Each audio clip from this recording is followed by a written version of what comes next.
rock in a hard place, waiting, on the Savior to come and save me from the mistake I made. I learned everything was meant to be how it was supposed to be. Cause when all your cycles start to 16 and beats, you're moving at God's speed. Fortify, the spark is out. Don't fall for game, you know everyone is so tempted to fall in line. See it every day, do it all the time. Mama always told me to sow all the every seeds on fertile ground. Cause when you feed the belly of the beast, all its demons come back around. You know that you could lose out on everything that you could ever seek out to gain.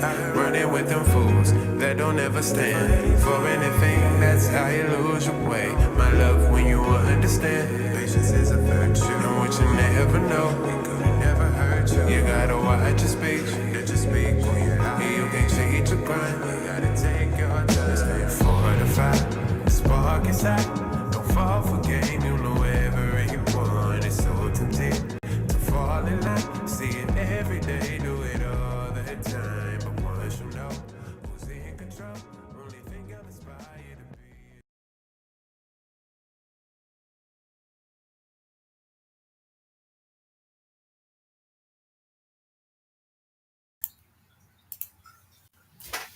What's going on, everybody?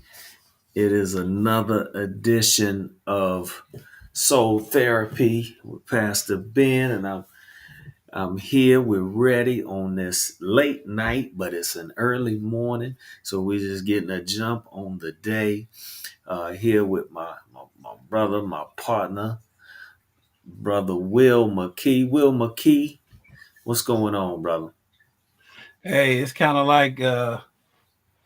like soul therapy or late night with being free, man. You going after Jimmy Fallon and was Jimmy Kimmel and all those good folks, and beware because Ben is on the prowl, man. Good to be with you tonight.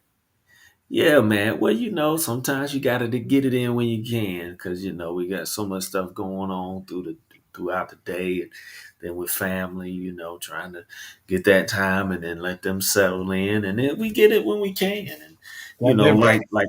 like we always say, this is a time where we can just share some things, just throw some things at each other, some just good conversation. Hopefully, it's uplifting and good together, and as always, we hope to grow this as a community.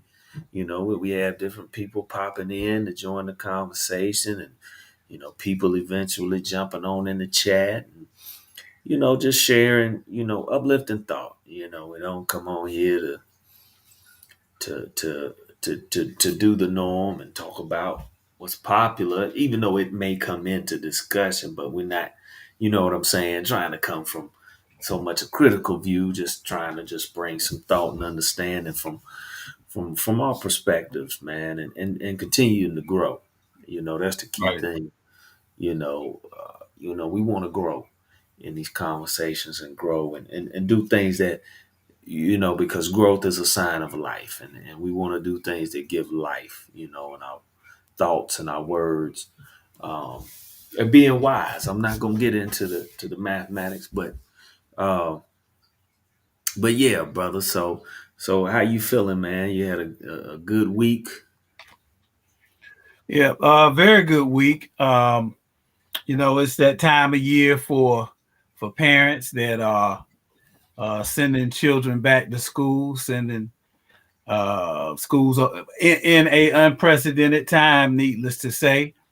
So not only is there the thoughts and the worries and the joys of back to school shopping and back to school prayers and wishes in the Yeah, midst of a unprecedented pandemic. yeah, So I share the thoughts and the hopes and the prayers of the entire world right now. Not to mention that there are world events still going on in the midst of everything, yeah. whether it be from Afghanistan to True. Ethiopia to right here in these United States. So, to answer your question, it's been a good week. in spite of everything that's going on, both domestically and globally. Um, love is gonna have to see us through this thing. Yeah, man. Yeah, and it's been a lot, and you look at where we are just with the pandemic, and now many states are going back to mandates, and you know uh with that you see heightened political debate and everything, and in Texas and Florida, the local entities or school districts and stuff they're in disputes and fighting with state legislature. So in all, just in thought, prayer, meditation, we just pray over that situation and hope that resolve and you know a consensus can come for safety. We because I think, brother, sometimes the misconception is that we forget those that play it safe and follow the mandates and advocate for it. We want to get out of this thing just as fast too. But the reality is that there's something out there, right? And knowing several people who have, have, have battled it, lost several people, we just want to think in terms of safety, and it's not to get in a debate what you feel is right. You have a choice, but you know, regardless of what level we see it at, we have to understand there's a need uh, to be safety and be cautious with what's going on uh, out here. And I send prayers and thoughts out to those who are suffering from this new variant. And, we just pray for healing, not just physically, but, emotionally for this country um, and the world. Because, like you say, we continue to see things that's going on with what's going on in Afghanistan. The Gaza Strip situation has been going on. Uh, we dealing with a uptick in violence. I know in our area where we live alone, with gun violence and everything is we've seen an uptick. So you know, this is a time for healing. And on that note, let me do some plugs just to let everybody know that myself, I'm the co-founder, vice president of a social purpose organization named Clergy for Cures, which kind of speaks to that. Myself, I'm clergy, uh, so hence Pastor Ben, but myself and a fellow pastor, Tanya Reeves, we co-founded the organization back in about March, getting started, because we want to look for those cures. We want to search for those things to help heal society. A lot of times we do things to meet immediate needs or certain symptoms, but our goal is to address the wound as a whole and look for healing and empowerment. And Brother McKee is a part of that board of directors, so he shares in the movement. We hope everyone will shares. But I said that just to say you can check us out, check out our website, Clergy for Cures, and you can see updates on everything we're doing, the many things that's going on. Connect with us that way, or you can connect with us on social media, Facebook, Instagram, Twitter at Clergy for Cures.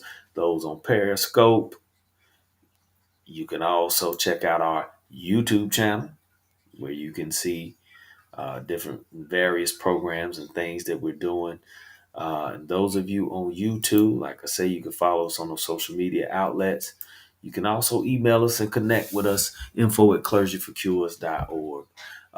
And lastly, as I say, myself and co-founder Pastor Tanya Reeves, we also do a podcast and release a new episode every Monday morning on anchor.fm/Clergy for Cures, or you can catch it on the YouTube channel. So if you're tuning in on YouTube, you can see those episodes now. We're starting to put those episodes up there. So with that, I said a mouthful, Brother McKee, but just any thoughts, on what you see or how you see what's going on just around us and just in the nation. Not to be too Yeah. political, but. Well, right. And I think that is part of the challenge in this age is how does one speak, whether it's social justice or moral platitudes or to the greater good, however you want to word it, without being caught up in the trappings of political rancor. I think that's the challenge for clergy. That's the challenge for, of course, political leaders. We live in one of the most polarized political times that many can remember, even though historically, if you go back and read congressional record of political debate on the House of Representatives floor in the 1800s, they were divided too. Fiercely divided. So, this is nothing new. Unfortunately, the pandemic is nothing new either. One needs to only read back to 1918 and World War I and what became to be called the Spanish flu or the swine flu, which killed about 50 million people. Mm-hmm. From 3 to 6% of the world's population at the time met their demise to that flu epidemic. So for all of the folks out there, whether you are whatever way you see it, this is a remix. It's happened before, a different strand, but a flu nonetheless that was of epidemic proportion. While the world continues to spin, and young people are still, as I said earlier, going back to school with all of the anxieties that can bring upon. So we're living life through times which we have kind of read about, but we no longer need to wonder what it's like to live through a plague. Because as you said, we're now experiencing this Delta variant with word of a Lambda variant coming shortly behind that one. So how does society go back to school? Colleges and schools resume. Businesses attempt to salvage their semblance of a business. Lovers still love, haters still hate, and all in the midst of a pandemic. So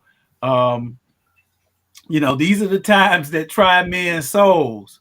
But as they say, some philosophers say, hard times don't show you what you become. Hard times kind of show you what you already are. So we're getting our test, and if it's okay with you, I'm gonna give a couple housekeeping shout outs too. Come on, because we had a couple listeners last show that gave me a call and told me they were listening to the conversation that we were talking public health, and that's the folks over at Victorious Visions, okay, and Apparel, a Greensboro-based minority business headed up by James Raleigh and his first lady. Tanya was listening on the last broadcast and said they got a lot out of it. So support them at victoriousvisions.com, a great company for apparel and art of all kinds. And let me just step back for home of the Artie Party. Home of the Artie Party. The Artie Party for your social needs and gatherings. Yeah. When we can. Yeah. When we can. Yeah. And it's a very therapeutic exercise too for those who gone to Sipping Paints, which is not them, but it's similar. But the Artie Party is very therapeutic, and it exercises that right brain really well. Couple other things. Big shout out to a couple partners in some of the things that we do, and that's Malcolm Teasdale, who is one of the managing technician, the DJ for all our hip hop heads out there. He was the sound system for the latest verses of the Locks versus the Dipset, and he's now moved to Charlotte, and he will be starting his new gigs in Charlotte radio down there. So big shout out to him and Charles Whitfield, who's going into the North Carolina Music Hall of Fame with Jermaine Dupri and Donald Lawrence, and Roberta Flack is being honored. So some great people come out of this state. Ben knows all of those folks. So just a couple shout outs to those folks. And wanted to get that out the way.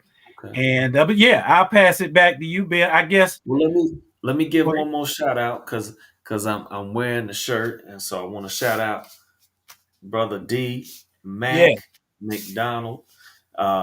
He and I joined together to form the combination of Mac and Free, but our names are not important, which is the name of our podcast. So we've got several seasons.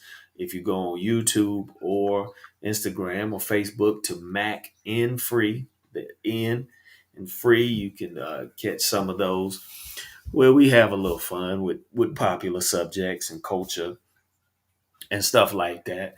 And we're looking to get started with the new season real soon. So shout out to Mac, and names are not important with Mac and Free. That's the shirt I'm wearing.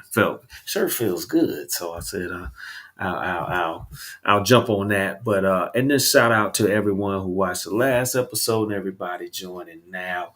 We appreciate you, and lift up stuff in the chat. Let us know you here, who you be. We'll see it and post it. But Brother McKee, just to kind of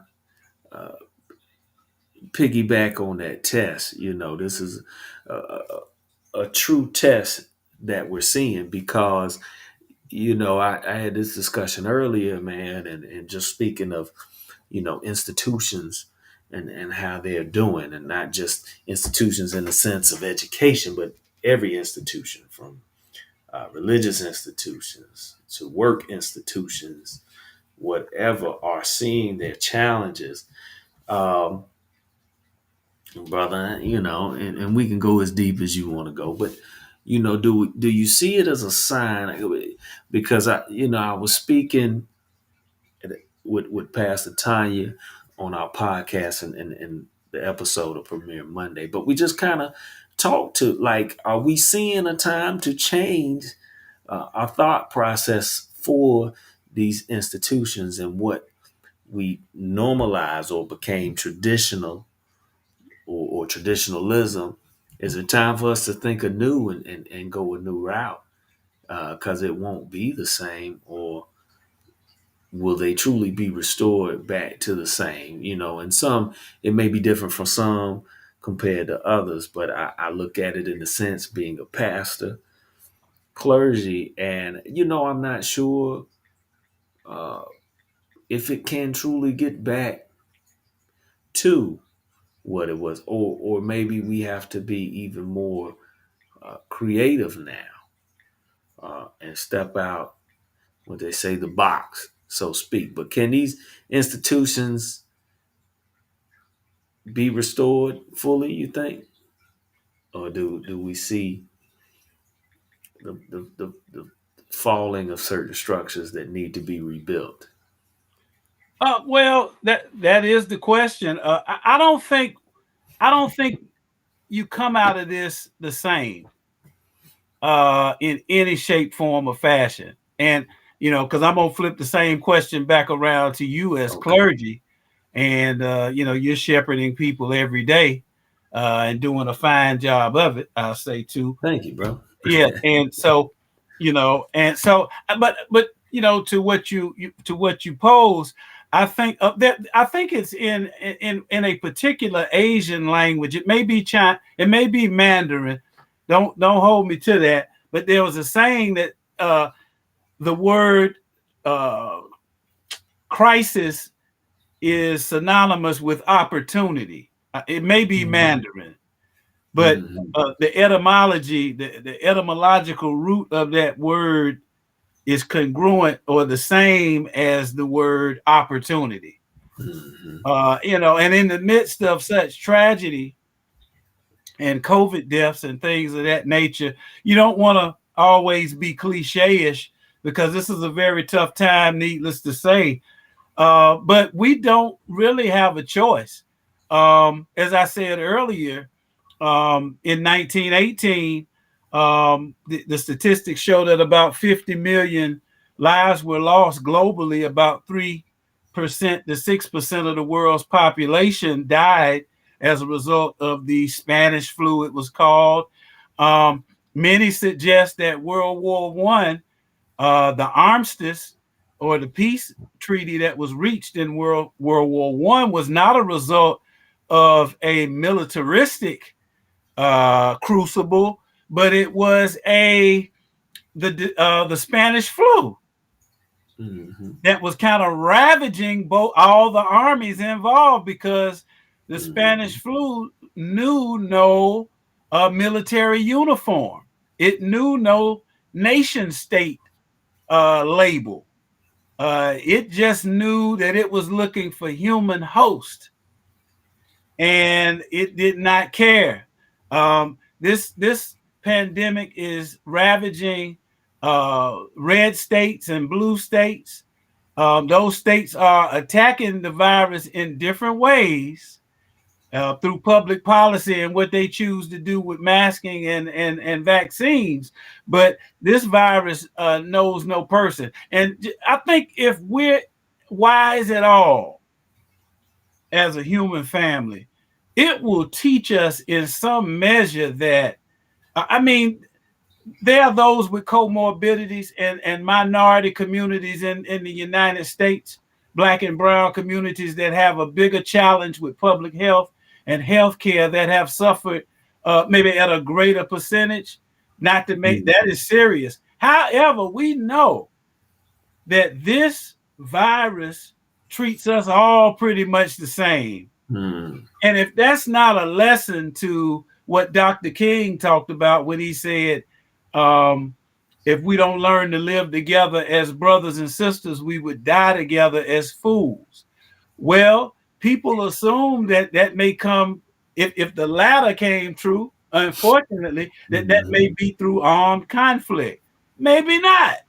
Maybe it comes as a result of something that's microscopic, that we cannot, we can only try to contain, but it's really tough to eradicate. So how that scenario was to play out, if we didn't become family in humanity, we didn't know, we just assumed. So if there's anything to be learned in this, to me, it's that it could say that, hey, COVID-19 and its variant family was a great equalizer and a great teacher of us, that you may be steeped in your opinion, your ideology that you believe in from the depths of your heart. But at the end of the day, if we don't find ways to coexist and have some semblance, as you said on the previous show, of community, I don't even have to love you to respect you. Love is the ultimate high and the ultimate higher ground, but I don't have to love you to respect you. And our disrespect for each other is being put on full display, right back at us in a proverbial mirror. And politics has spilled over in the public health, and people are making political by mask, no mask, when at the end of the day, this thing is spiking as we do this show right here tonight. So I hope the lesson learned, to answer your question, Pastor Ben, is that we got to come together. That sounds cliche-ish. Yeah. We have to come together in the most intimate of ways. I respect tribes. Tribes are beautiful. But on this one, Yeah, it's a global effort, no matter how you look at it. it, it is. And I watched a story um, about it was a Texas hospital in Texas. How they just been running out of room, and the nurse supervisor has a list of just trying to call area hospitals from like New Mexico to Arizona to Oklahoma, just trying to find spaces because of the rise due to this pandemic. And and she's emotional because she told a story about one, I think it was a 69-year-old man, and it was a matter of life and death, trying to get him somewhere where his needs could be met. And she was able to find, through a friend of a husband, a place in New Mexico. And we just look at this, and I think, aside from parties and stuff, if we look at the human element of it, look at the strain, not only on these individuals and their families, but those workers who are trying their best to care for the needs and meet the needs. And they have just these full hospitals, short staff sometimes, trying to watch and be careful for their health. We say it, for our frontline workers, but we truly have to really look, you know, and just look at the impact it's having on so many individuals.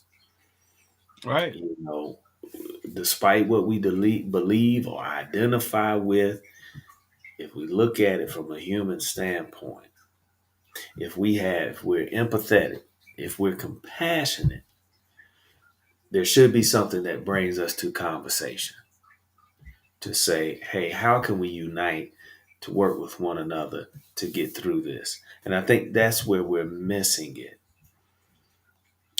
It's either this or this, and there's no median where we're coming together as a human family. And I don't want to get cliche as others, but that's that's the issue. And one thing I try to do as a pastor when I speak to my congregation and I speak to others and I hear things, I try to put myself in that position. And I think if we do ourselves the justice and righteousness, and we'll get to those terms in another show, but it does us justice to put ourselves in those positions, that empathetic position. And then I think if we do that and truly try to relate in that moment, it brings us to more of a conversational level to where we're willing to hear and listen. Maybe not. Maybe I'm a dreamer. John Lennon, I But you're might not be. the only one. Yeah, but I just think we lose that empathy because we're placed now in a societal structure where you have to identify.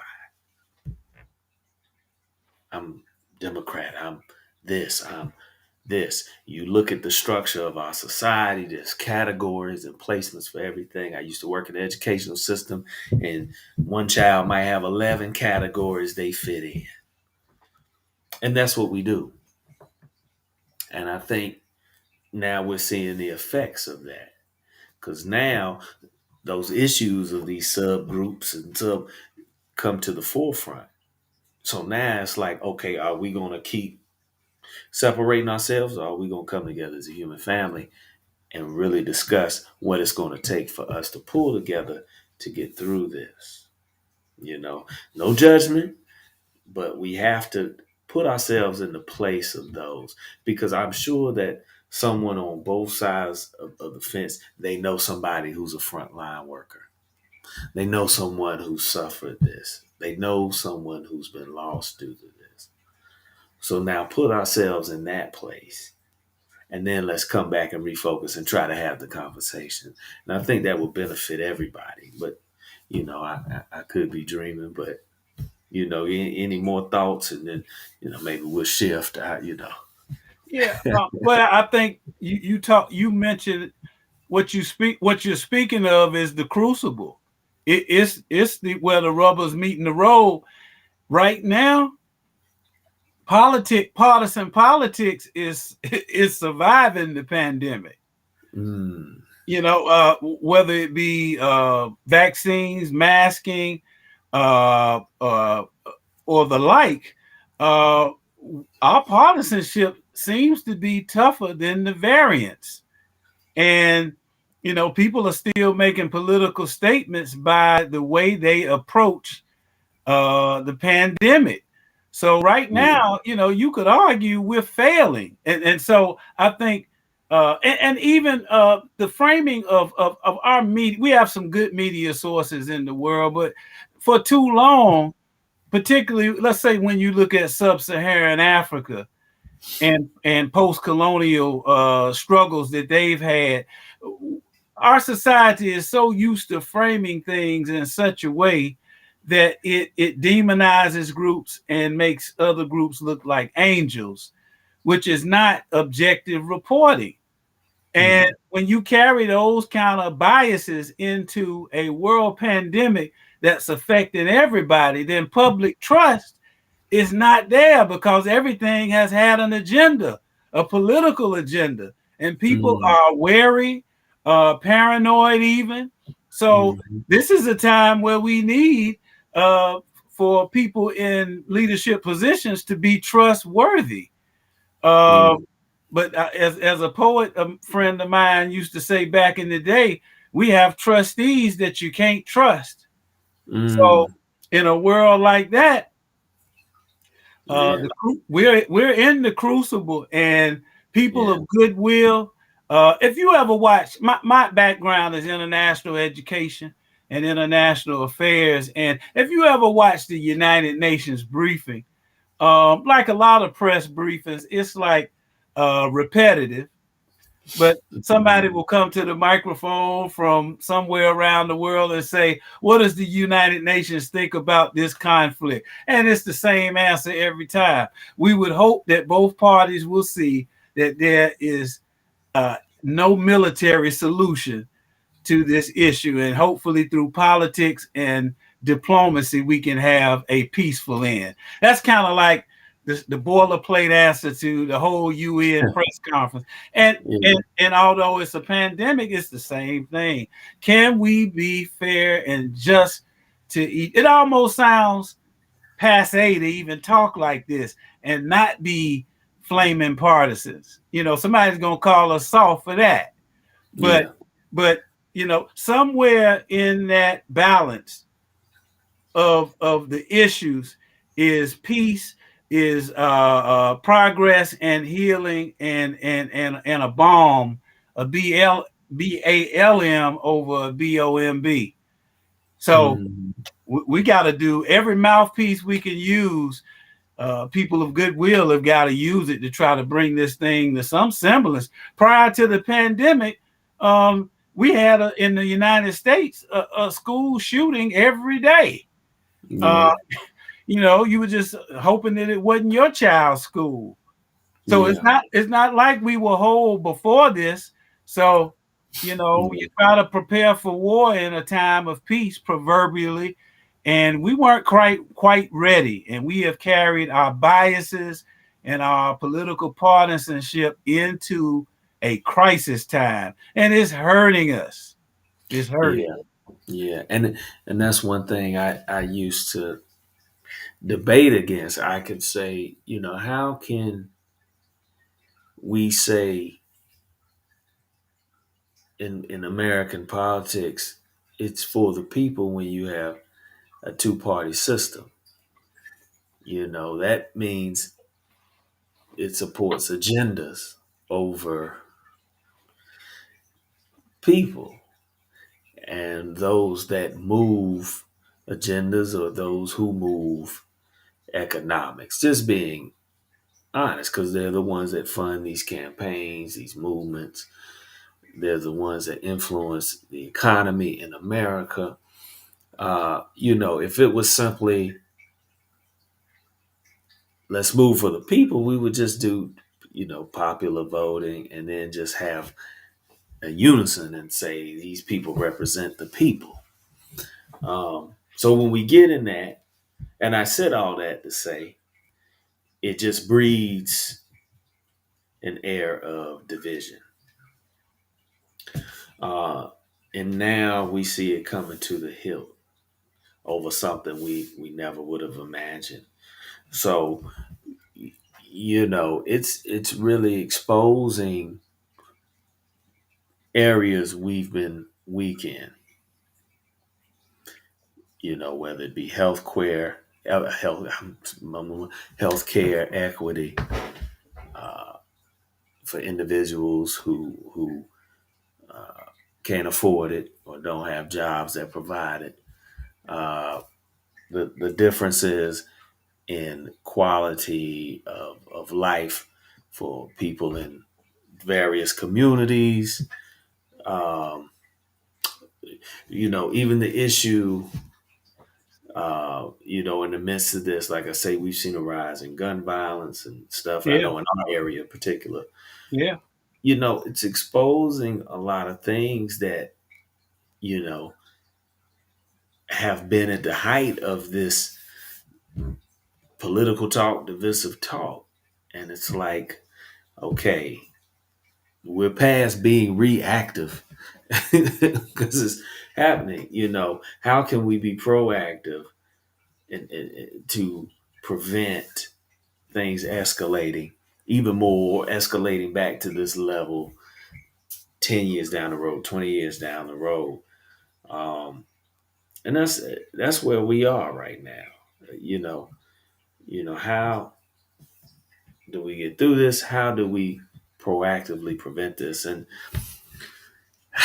I don't know. But we don't want to get too political on the show. But I know you mentioned you were gonna swing something back as clergy through this. So I don't know if you still had that thought or or we can move on. There's no script. yeah. Well, I just one more quick piece on uh yeah, not to get too political, but um I'm glad we discussed it because I mean, hey, if there ever was an elephant in the room, it's the pandemic, Yeah. and some of it we can't control, but there are things that we can do, and I'm not just necessarily talking about the typical things you hear about. It's what you said. What did President Biden say? We can't operate as a nation off of an example of our power, but the power of our example. And that's kind of no matter what you think about him politically, a great statement. And that's where we are. That's where we are.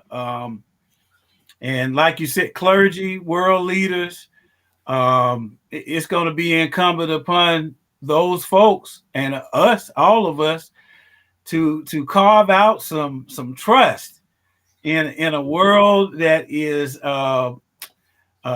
so driven by profit margin, so driven by the so-called bottom line. When you look at global events, regardless of your politics, it is so much focused upon natural resource commandeering to financial markets, and humanity is kind of this do-gooder mantra that only a certain few people do. But those of us who have some semblance of intelligence know that you can make a profit and care for people at the same time. And in the long run, you'll make more profit the more people that you care about. And when you look at the planet right now, you may not subscribe to the warming of the planet theory, but there are more forest fires on the planet right now than almost any other time in Hmm. recorded history since they've been recording the numerical data on forest fires. Hmm. Whole sections of California are on a blaze. Towns have been literally burned up. Um, so it really looks like, and these summers are getting hotter. And that's evident by certain crops having trouble in parts of regions of the world that were certainly not tropical prior to this. And let me just say one more piece about the world. In this article that I pulled up about the pandemic of 1918 and World War One, they start the article off kind of talking about prior to 1914. Um, Very few people took global trips around the world. Only the very very elite. But now it's nothing to go on social media and to see a group of brothers or sisters in Cancun, just doing their thing, turn it up or whatever. Yeah. So when you go around the world, we take a lot of germs and disease with us. So we live in this peripatetic interdependent globe that means that a gumbo of cultures are going to have to really look to the moral leaders of this planet, not necessarily to be religious, but to be leaders of the moral good Yeah. in getting us through this thing in one piece, Yeah. you know. Yeah. And speaking of that, I look to the efforts, of the Poor People's Campaign, More Monday, and shout out to them Yeah, and support. But you know, my one concern is, it speaks to that. If we look at the structure of our society, it's built on profit margin. yeah, And even the way our government structure, when you look, which one of the biggest fights around the nation, but especially in North Carolina, is just with funding for our schools and funding for positions and everything. When you look at that, we're kind of seeing a society that's built on getting the most for the least, yeah, maximizing, because they're focusing on budgets. And it's like, when do we come to the realization that, the more, and it's in all spiritual faith, and I know, it doesn't speak, to the material and monetarily, but still, if we give in good faith, knowing that it's going to nurture and cultivate new leaders, and we invest in the future of others, we should understand that then we would get more in return. But I think now there's a lack of trust in these systems, and it comes down to what Dr. Delbert Blair always used to say: who benefits? And those who you think it should, we don't see the benefit. So therefore, it causes contention and a distrust in all walks. And yeah, and but I speak to that just to say, are we fighting a winnable fight in that sense? You know, is our system ready to change in that sense? I was speaking to somebody and I said, well, it may come to the point to where the multi-billionaire might say, well, you know what? I'll be happy just being a billionaire.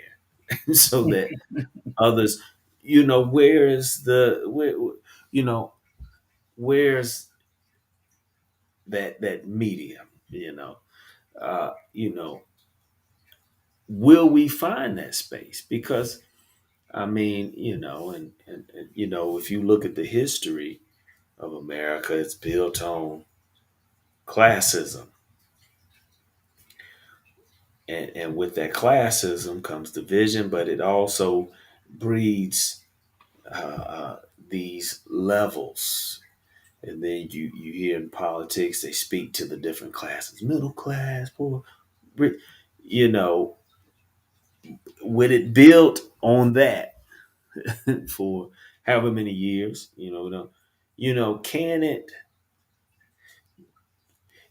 can it turn and then we see real equity, like what's being fought for? Can it happen? We know it should, but can it? Or are we just climbing a mountain that's too high? Yeah, that's another crucible type question. I think it was the Dalai Lama once, that talked about, if you want to, what did it say? I was idealistic and I wanted to change the world. Then I became wise and I decided to change myself. Mm-hmm. And or if you quoting P. Diddy for Bad Boy, the mogul, who said, before we change the world, we got to change ourselves. So, Yeah. and we have people like and please keep tuning in. We got some great shows coming up as well. Yeah. On this channel. Matter of fact, on the 18th, this Wednesday, I think the 18th is a Wednesday, we're going to be discussing real estate and buying a home. So, I applaud the folks at Resource Center TV for, we can be 30,000 feet in the air. You guys can, but you also write down on the ground with practical solutions, because everybody should have the opportunity at buying a home. And we'll have a great realtor on here on Wednesday as well. And Miss Dee Dee Vincent will be on. So y'all tune in for that, please. All things with house buying. And that came to my mind because we also have Miss Candy Jeter and her crew that come on that talk about interpersonal relationships. And a political scientist, or international relations person like myself, sometimes we struggle to see how does that connect. But if we can't be loving and equitable in small groups, then how can we be equitable and fair in large groups?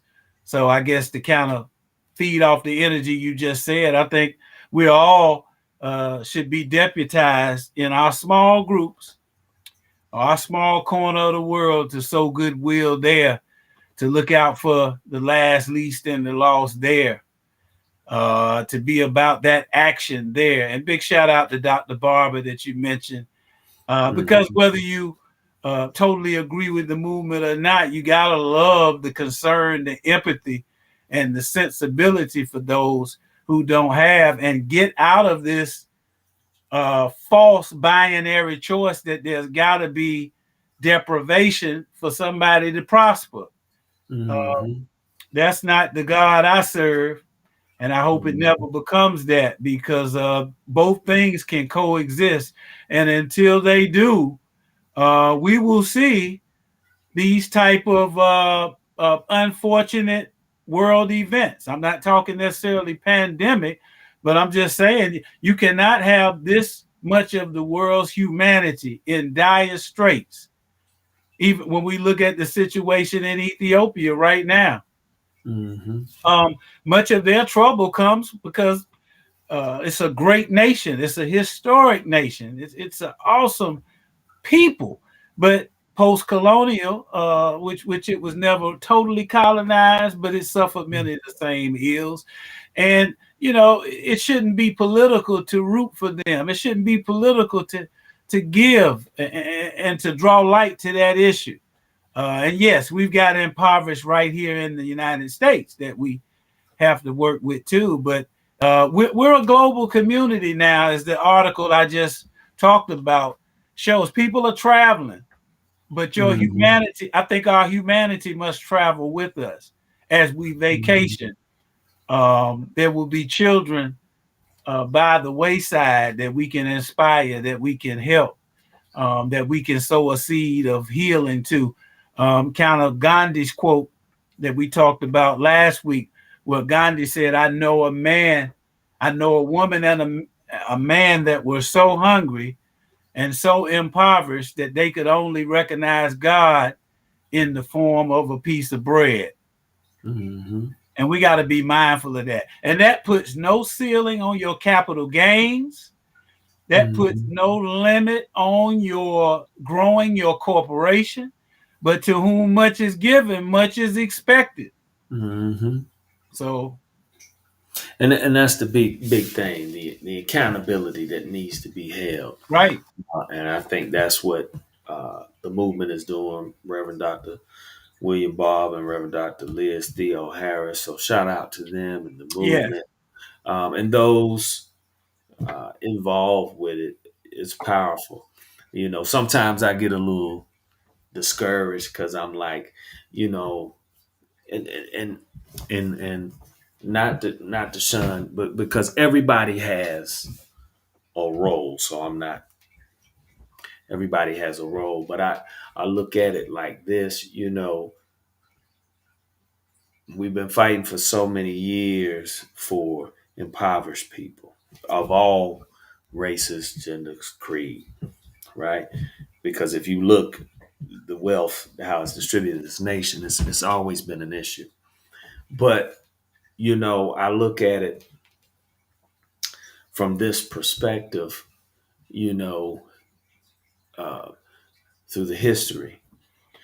You see a little bit of light, but then the next phase of resistance comes, and then we see this, which comes with anything, when we look at just, throughout the struggles with humanity and man made thing. Ain't gonna get too eternal on this one. We saving this. We trying to build up to when we get into that. But it's like, well, we see how the game is played. You know, does our focus have to shift to resources and how to play the game? Like I look at it, which I do need to get some rest because we got the Leadership Academy in the morning. But, I look at it like, you know, my lane may be to channel my energy in trying to equip young men at this point, and eventually we have the program for the young ladies coming. But at this point, to equip them with what I may not have gotten at that age, or reestablishing different habits to where they're more conditioned with habits that are conducive for the system that we're in, or the life, or the structure. I ain't gonna use the word system, but the structure that we're in. And like you said, on this channel, we're going to be talking real estate, interpersonal journeys. We're going to keep expanding soul therapy. We're doing stuff to give, as the name of the channel, resources, because I think that's the next step. I think if we equip the next generation the best we can, and we put that energy into teaching them what we're starting to see, because each generation went through different phases. We look at our parents' generation, and their big thing was no, try to get an education, because we had grandparents that didn't get past elementary and middle school, you know. So then the next generation was go to school so you can get a better job, So now we're the phase of education.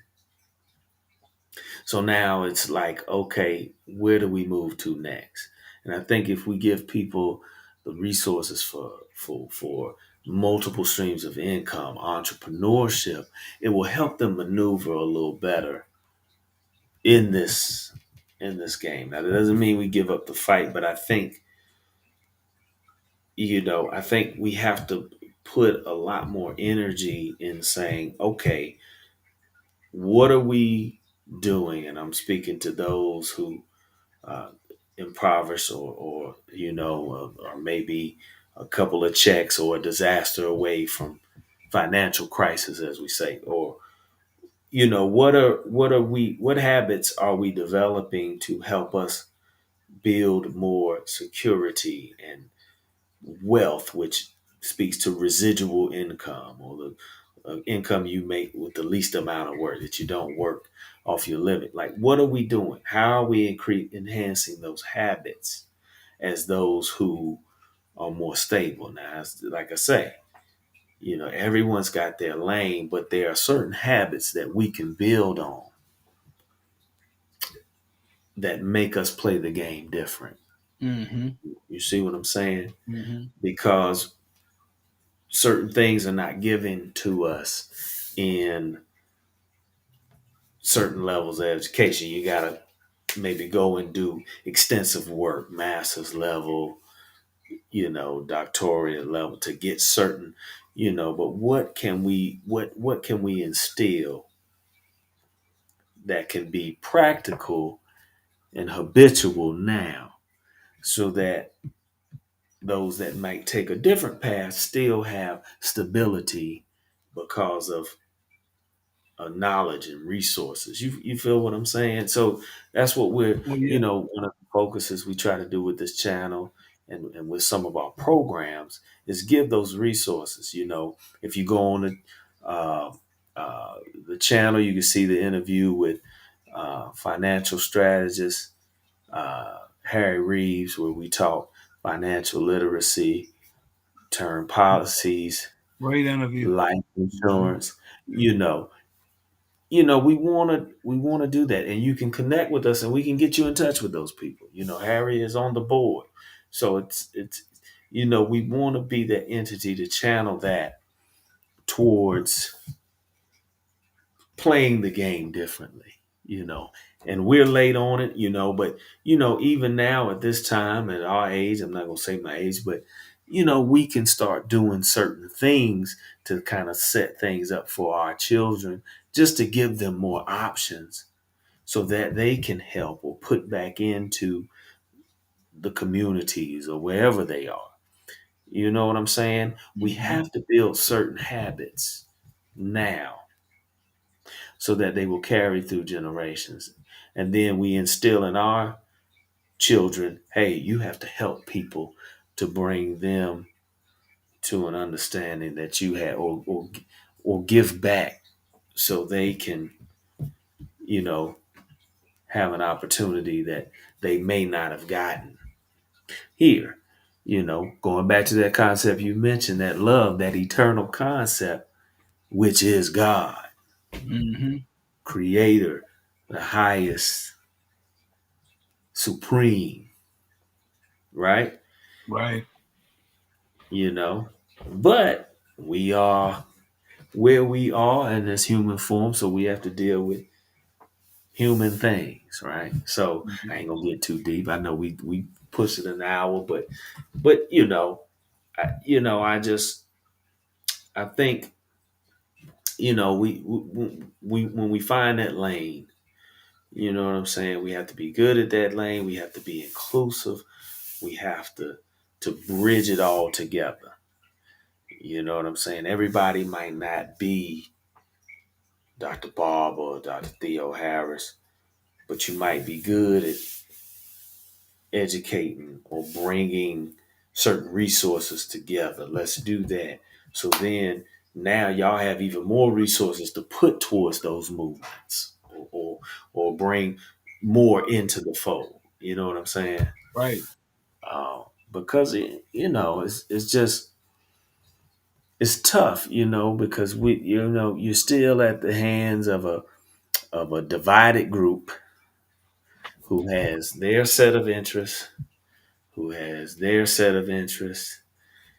We hope they can find a concession, but you never know. I mean, just look at how much back and forth we go on stuff. So what can we do in the background? You know, Just a thought, man. Something on my soul. Yeah.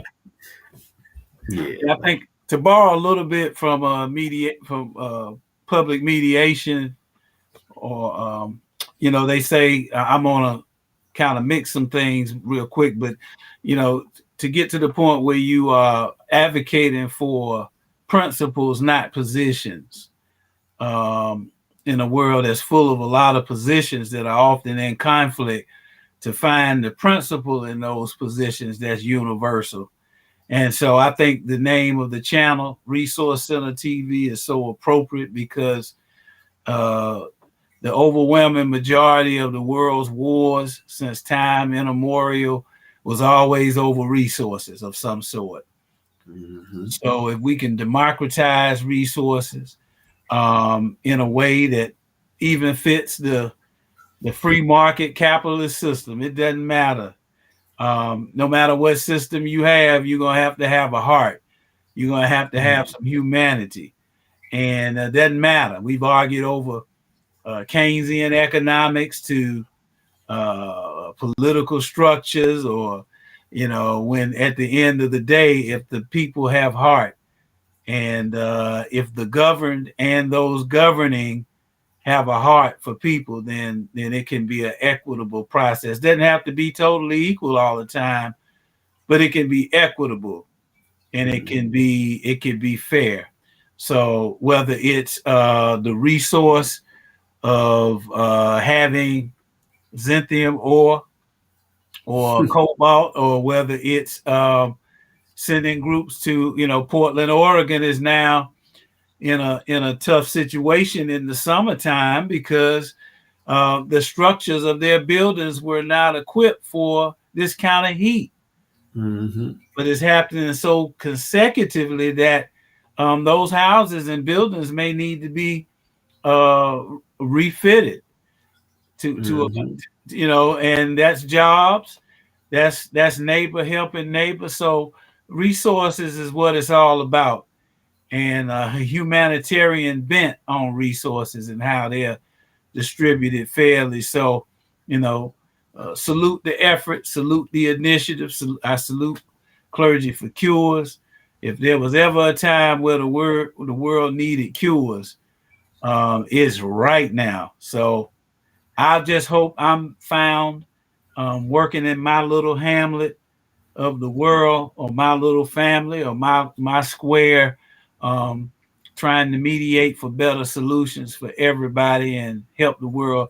And big shout out to folks in Greensboro, North Carolina. Both of our childhood home churches, Celia Phelps United Methodist Church, suffered a big blow with a fire that consumed a majority, I would say, of the sanctuary. And this church has been doing ministry since the 1800s, Mm-hmm. where it was a meeting place, a go-to meeting place for former slaves at that time, all the way through 2021. So prayers and thoughts to Yes. that church body, and to any worship group or social structure that has suffered loss with the infrastructure. And we know that um, the people are most important. But big shout out and prayers for that. It's been great work coming out of that church with the food pantry and Mm-hmm. feeding the people of Southwest Greensboro. So hats off to all the people that work on that initiative. So um, yeah, we gotta find that happy medium of humanity. But I'm Yes. encouraged. I'm I encouraged. am encouraged, and this has been therapy just to talk about stuff and get some stuff, and we gonna keep growing it. We're building it. We're getting everything together, and we just appreciate those who join. Um, you know, uh, I just appreciate you coming on and sticking with me this late, brother McKee. What's I up? got. Oh, I think you found a lane for us, man. I like this. After you watch Jimmy Fallon, just turn over here. But I do want to say real quick. I want to shout out a new startup company of goodwill, and it's founded by Keith and Kevin Cooper of Greensboro, North Carolina, now living in Washington, D.C. and Los Angeles, respectively. Check out scratchy.com if you get a chance. It's a home for DJs and listeners. Some of the top DJs in the country are on there. Kid Capri was on there last week, and awesome DJ out of Paris, France. It was a global DJ party, and music has been so key, whether it was D Nice or Questlove. Questlove from the Mighty Roots Band through this pandemic to kind of give us some what we're having right here.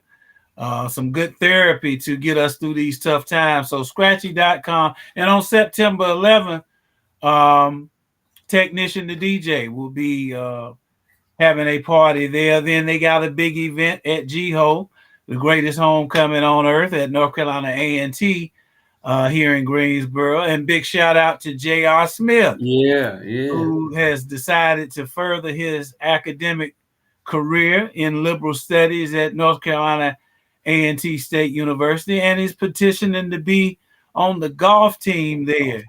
Yeah. So a lot of great stuff happening in the midst of such a tough time. Tough times don't last, but tough people do. So and I'm telling you, McKee, the energy that is coming to Greensboro through everything is just it's one to celebrate. A lot of things, with A&T and their national notoriety and changes and just everything going on in Greensboro. With people are sleeping. Greensboro is becoming a mecca now.